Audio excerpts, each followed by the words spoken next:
Testing. All right. So in the 300s, it was the Desert Fathers, and this is like kind of when early Christian monasticism began with like people like Saint Anthony the Great in Egypt, and it kind of like emphasized like solitude, mainly in the desert, and that was for Christians. And then in the 350s, it was Saint Basil the Great's rule, and this is also for the Christians.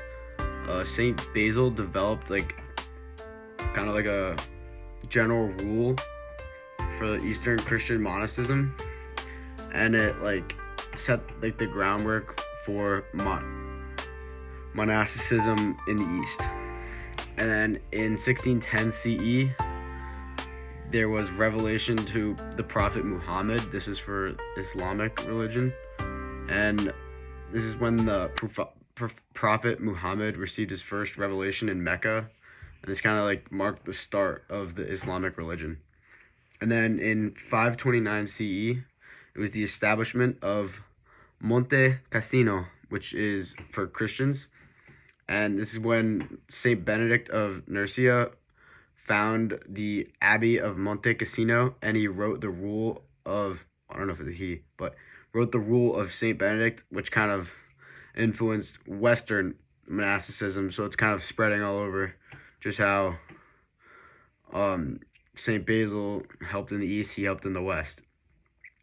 And then in 622 CE, the Hijra, which is migration to Medina, which is for the Islamic religion in the timeline.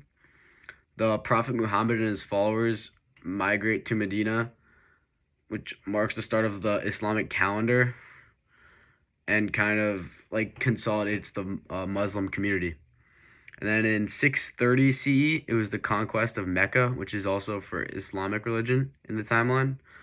And this is where Muhammad and his followers conquer Mecca, and they establish Islam as the dominant religion, particularly in the Arabian Peninsula. And then another one for Islam in the timeline, 632 CE, which is the death of Prophet Muhammad. Muhammad's death led to the establishment of the Rashidun Caliphate, and like with rapid expansion of Islam, like through the Arabian Peninsula, Persia, and Byzantine empires, came the Rashidun Caliphate. And then in 18 CE, Charlemagne and monasticism like came about, and this is for the Christians in the timeline.